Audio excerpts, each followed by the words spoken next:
انسانی عقل کے بھی منافی ہے یہ الہادی سوچ جو ہے، اور انسانی فطرت کے بھی خلاف ہے، تو کیا فرمائیے گا اس حوالے سے؟ بالکل انسانی فطرت اور عقل کے بھی یہ خلاف ہے کہ ہم اللہ تبارک و تعالیٰ نے انسان کو جو عقل و شعور عطا فرمایا، جیسے علامہ صاحب نے حضرت امام اعظم ابو حنیفہ رضی اللہ تعالیٰ کی بات کی، تو امام صاحب نے فرمایا کہ اگر کوئی شخص کسی ایسی جگہ پر موجود ہے کہ جہاں کوئی بھی اس کو دین کی تبلیغ پہنچانے والا نہیں، اس کو دین کے بارے میں کوئی بتانے والا ہے ہی نہیں، وہ مبلغ پہنچا ہی نہیں، صحیح فرمایا پھر بھی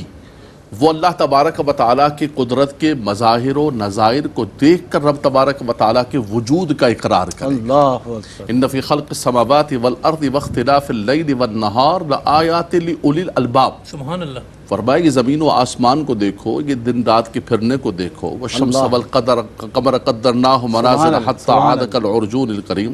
والقمر قدرناہ منازل حتی عاد کالعرجون القدیم۔ اس کو دیکھو تم، یہ چاند لوٹ کر آ رہا ہے،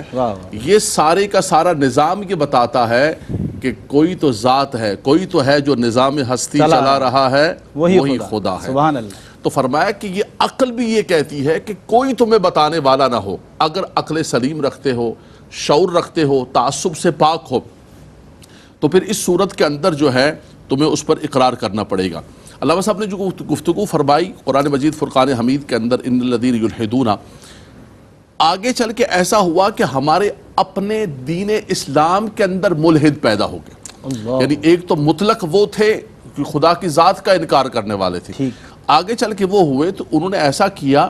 کہ رب تبارک و تعالیٰ کی ذات کا تو انکار نہیں کر رہے، قرآن کا بھی انکار نہیں کرے، لیکن قرآن کی تعویلات و تشریحات اور تحریف بلکہ ایسی کی کہ ان چیزوں کو بے بنیاد بنا کے رکھ دیا۔ استغفر اللہ۔ معراج کے حوالے سے گفتگو کی، انہوں نے کہا کہ عقل مانتی نہیں ہے، یہ کیسے ہو سکتا ہے کہ جو ہے آقا دو جہاں صلی اللہ تعالیٰ علیہ وسلم معراج پر تشریف لے جائیں، آسمانوں کو چیرتے ہوئے جائیں، یہ ایک خواب تھا محض، اور اس خواب سے بڑھ کر بڑے بڑے نام،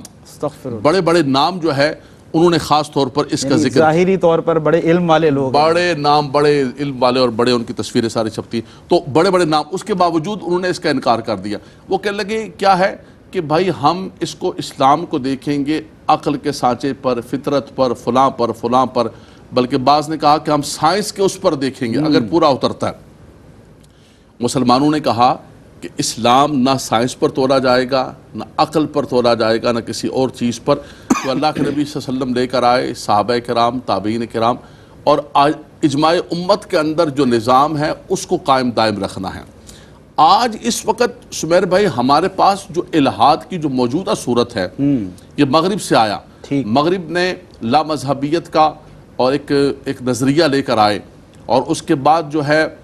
کانٹ نے ارتقاء کا نظریہ لے کر آیا، اس کے بعد ڈرون آیا، دوسرے تیسرے آئے، ڈارون کی تھیوری آئی، ڈارون کی سب سے پہلے تو بگ بینگ تھیوری آئی، اس کے بعد سب سے زیادہ اس زمانے کے اندر جو فطرہ پیدا کیا، اور ابھی یہ جو شخص مرا ہے، کیا نام ہے اس کا، ہیگنگ کیا نام ہے اس کا، اس نے خدا کے وجود کا انکار کیا۔ ان سب نے ایک نیا فتنہ اور نیا مغرب سے جو ہے، اور اس کا آپ دیکھیں سب سے اثر کس پر ہوا، سب سے زیادہ اس کا اثر عیسائیت پر ہوا۔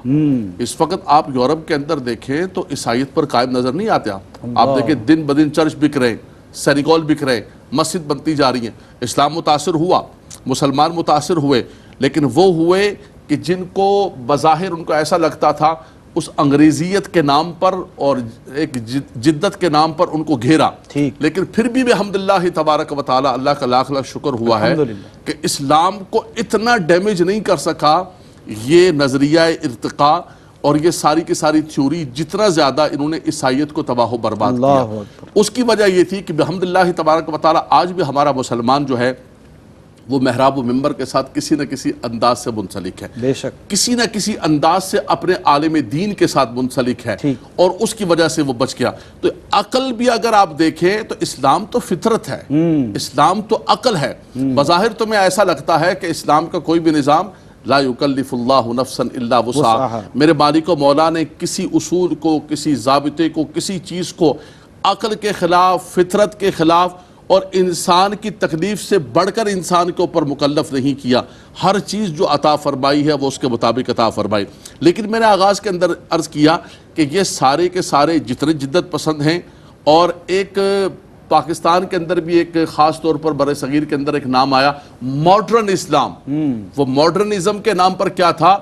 یہی الحاد تھا, یہی دہریت تھی, یہی سیکولرزم تھا. وہ اسلام نہیں تھا, وہ ماڈرن طریقے سے لوگوں کو اسلام سے خارج کرنے کا طریقہ اور طریقہ واردات. اللہ اکبر, اللہ پاک رحم فرمائے.